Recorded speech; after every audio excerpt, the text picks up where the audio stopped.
नमस्कार दोस्तों, crazy explainer channel में आपका फिर से स्वागत है। और अगर आपने पिछला एपिसोड नहीं देखा है तो पहले देख लीजिए, लिंक में डिस्क्रिप्शन में दूंगी। तो बिना ज्यादा समय बर्बाद किए चलिए शुरू करते हैं आज की एक्सप्लेनेशन वीडियो। ये कहानी पौराणिक सयान ब्रोली के खिलाफ लड़ाई का अंत है। उस लड़ाई को कई महीने बीत चुके थे, लेकिन इस पूरे समय में गॉड डिस्ट्रॉयर बेयस बहुत विचारशील था। श्री बेयस, क्या गलत है? मैंने ध्यान नहीं दिया है कि आप बहुत भावुक हैं। क्या आपके साथ कुछ गलत है? मैं सयन के बारे में सोच रहा हूँ। गोकू और ब्रोली, उनके साथ क्या गलत है? श्री बेयस, गोकू की शक्ति ने अतिवृत्ति के साथ अधिकांश देवता विध्वंसकों को पार कर लिया, लेकिन ब्रोली की शक्ति ने सबसे चिंताजनक बात से गोकू को भी पीछे छोड़ दिया। और उनका ब्रोली उनकी पौराणिक शक्ति को नियंत्रित नहीं करता है। आप सही कह रहे हैं श्रीमान बेयस। और क्या आप उसी ब्रोली को प्रशिक्षित करना चाहते हैं? नहीं, मैं वास्तव में उन दो झुंझलाहटों को समाप्त करना चाहता हूँ। सान गोकू की वजह से हम पावर टूर्नामेंट की समस्या में उलझे हुए थे। श्री बीरस, क्या आप भूल गए कि सान गोकू हर चीज के राजा का एकमात्र दोस्त है? बेशक नहीं विस, यही कारण है कि मैं सोच रहा हूँ कि मुझे नहीं पता कि मुझे क्या करना चाहिए। उस क्षण एक आदमी ग्रह पर आ रहा है।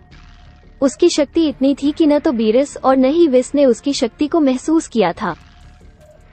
खैर, जाहिर तौर पर लाखों वर्षों के बाद हम एक दूसरे को फिर से देखते हैं। बेयस ये देखने के लिए मुड़ता है कि आवाज कहाँ से आ रही थी, लेकिन फिलहाल उन्होंने मोरो को पहचाना। बेयस और विस ने अपनी अभिव्यक्ति को बहुत अधिक गंभीर और चिंतित में बदल दिया। कल तुम इस जगह पर कैसे हो? यह एक लंबी कहानी है, लेकिन मैं अपनी शक्तियों का एक हिस्सा पुनर्प्राप्त करने में सक्षम था। यद्यपि मेरी वर्तमान शक्ति मेरे पास मौजूद आदि शक्ति की तुलना भी नहीं करती है। मोरो ब्रह्मांडों के पूर्व विध्वंसक या मौत के दूत के रूप में जाना जाता है। ब्रह्मांड 7 में आपको क्या पेशकश करनी है? चिंता मत करो श्री। अवश्य, मुझे आपकी बातचीत दिलचस्प लगी। यदि आप चाहें तो मैं आपकी मदद कर सकता हूँ। आप हमारी मदद कैसे कर सकते हैं? जैसा कि आपको याद है, मेरे पास मल्टीवर्स में सबसे शक्तिशाली मानसिक शक्तियों में से एक है। अगर मैं महान शक्ति इकट्ठा करता हूँ तो मैं दाई शैंकन और ज़ेनोसामा में झूठी यादें बना सकता हूँ। मैं तुम्हें सुनता हूँ, आगे बढ़ो। किस तरह की यादें? इसलिए वे आगे नहीं बढ़ेंगे। इतना संदिग्ध। हम उन्हें किसी अन्य आयाम में बंद कर सकते हैं और ज़ेनोसामा के बोने को बता सकते हैं कि वो बंद हो गया है। आपकी योजना अद्भुत है, लेकिन अगर हर चीज का राजा महायाजक को एक मुक्त सान गोकू भेजता है। नहीं, मत मारो, जल्दी करो ब्रेरस। सब कुछ गणना की जाती है। उस स्थान पर जहां हम उन्हें बंद कर देंगे, हम इस नैतिकता को एक ऊर्जा क्षेत्र से एक टूटी हुई तलवार निकालेंगे। यह क्या होना चाहिए? क्या मुझे लगता है कि यह क्या है? जाहिर है आपको ये याद है विस। आखिरकार यह वो जानकारी है जो केवल स्वर्गदूतों के पास है। यह क्या है विस? यह एक शापित मुहर है। इसकी नकारात्मक ऊर्जा इतनी अधिक होती है कि जिस स्थान पर मुहर लगाई जाती है वहां से एक राजा भी बच नहीं पाता है। और अगर बाहर से कोई भी प्राणी इसे हटाना चाहता है तो वो विघटित हो जाएगा। अति उत्कृष्ट। फिर हम किस बात का इंतजार कर रहे हैं? चलो इसे तुरंत करते हैं। मैं सान गोकू और सयान ब्रोली को और अधिक शक्तिशाली बनने की अनुमति नहीं दे सकता, लेकिन आपको क्या हासिल होगा यह आपको बाद में पता चलेगा।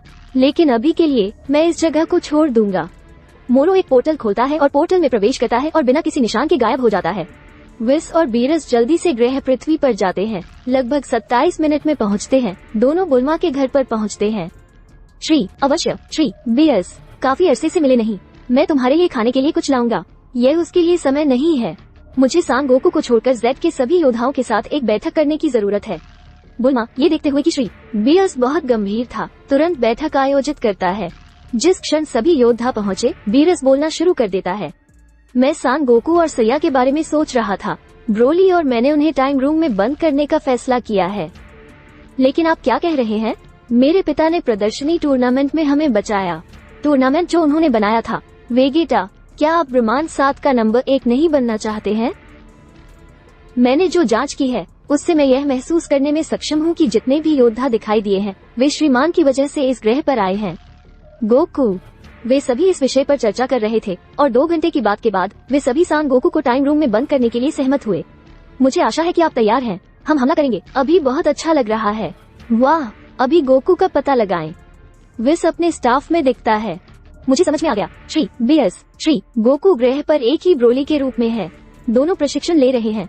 मैं इसकी अनुमति नहीं दे सकता। आज हम इसे खत्म कर देंगे। उस प्लेग के साथ हर कोई ब्रोली के ग्रह की ओर छोड़ दिया जाता है।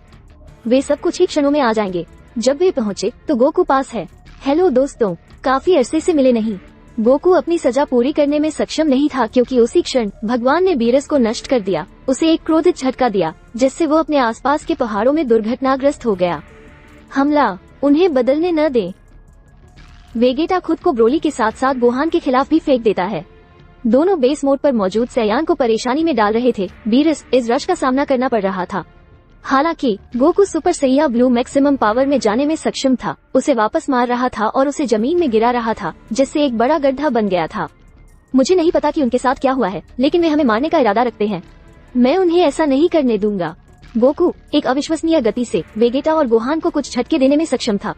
वास्तव में ये समय है, पीछे मत हटो। यदि हम अपने पास मौजूद हर चीज से नहीं लड़ते हैं तो ये हमारा अंत होगा।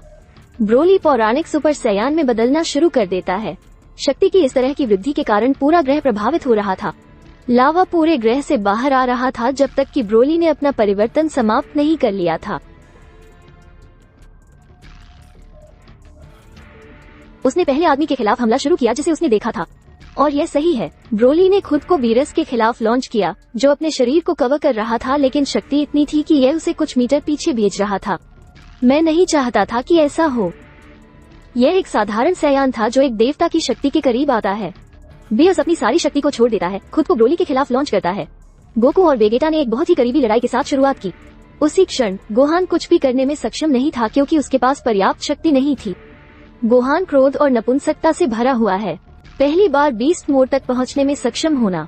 हर कोई गोहान के नए परिवर्तन का निरीक्षण करने के लिए मुड़ रहा है। गहराई से ये शक्ति आपको खत्म करने के लिए है। पिताजी, मुझे आशा है कि आप तैयार हैं। गोहान खुद को वेगेटा के समर्थन में फेंक रहा है जो सान गोकू के वार से अधिक घायल हो रहा था। जब वे तीनों वार का आदान प्रदान कर रहे थे, गोकू उनसे कहता है, तुम मेरे और ब्रोली के साथ ऐसा क्यों कर रहे हो? हमने क्या किया है? क्योंकि आप नए दुश्मन हैं और हमेशा आपकी वजह से आते हैं। सेल के साथ लड़ाई में ज़ेनोसामा द्वारा ट्रंक का भविष्य नष्ट कर दिया गया था। मेरी मदद करने का आपका कभी कोई इरादा नहीं था। आप एक अच्छे पिता नहीं हैं और मैं नहीं चाहता कि आप मेरी बेटी के विकास में रहें। मैं नहीं चाहता कि उसे पता चले कि उसके दादा एक राक्षस हैं। गोकू अपने बेटे गोहान की बातों से इतना आहत हुआ कि उसने भी अपने बचाव को थोड़ा नजरअंदाज कर दिया। उस समय वेगेटा और गोहान द्वारा हिट होने के कारण वो एक शक्तिशाली मासेको का आरोप लगाता है। उस शक्ति ने गोकू को मौत के कगार पर छोड़ दिया और यह कि वो अपने आधार राज्य में लौट रहा है। इस बीच बेस की लड़ाई के साथ ब्रोली 12 ब्रह्मांडों के सबसे शक्तिशाली विध्वंसक देवता को हरा रहा है। इसलिए मैं तुम्हारे बारे में चिंतित था। लानत है साइंस, लेकिन देखते हैं कि आपको ये कैसा लगता है। मेरे नए परिवर्तन की जांच करें। बेस की शक्ति एक अविश्वसनीय तरीके से बढ़ने लगी। वो सही है, भगवान की शक्ति बेस बदल रही थी जिससे पूरा ब्रह्मांड साथ कांप रहा था। इस तरह की एक पाश्विक शक्ति के लिए ब्रोली उस दबाव से थोड़ा आश्चर्यचकित है जो बेस ने जारी किया था। लेकिन इतनी परवाह किए बिना ब्रोली ने हमला शुरू किया। उसके चेहरे पर एक झटके से मारने में सक्षम था, लेकिन बीरस 1 इंच भी नहीं हिलता है। मुझे एहसास है कि आपकी शक्ति कुछ भी नहीं है। मेरी असली शक्ति के साथ बीरस ने ब्रोली को वार के साथ मारना शुरू कर दिया जिससे वो बार बार जमीन पर गिर गया। बुरी तरह घायल जमीन पर ब्रोली अब भगवान के खिलाफ कुछ भी नहीं कर सकता था। बीरस ग्रह के शीर्ष तक उठता है और विनाशकारी ऊर्जा के एक बड़े गोले को चार्ज करना शुरू करता है। बीरस ऐसी ही एक बीस्टियल शक्ति लॉन्च कर रहा है। हालांकि सभी के आश्चर्य के लिए ब्रोली उस सभी शक्ति को रोकने में सक्षम था। मैं यहाँ नहीं मरूंगा। मैं कसम खाता हूँ कि मैं आपको अपने हाथों से खत्म कर दूंगा। मुझे आशा है कि आपको ये पसंद आया होगा और यह आपकी कृपया ध्यान दें, यदि आप लॉर्ड बीयर्स द्वारा नष्ट नहीं होना चाहते हैं तो लाइक, कमेंट और सुपर एक्सप्लेनेशन चैनल को सब्सक्राइब करना न भूलें। यह शायद ही उचित है, लेकिन साथ ही आगे क्या होगा वीडियो अपलोड अगले अध्याय में जानें। सूचित होने के लिए दोस्तों, ये सब आज के अध्याय के लिए है। न भूलें। ये मेरी पंक्तियाँ थी। Oh sorry,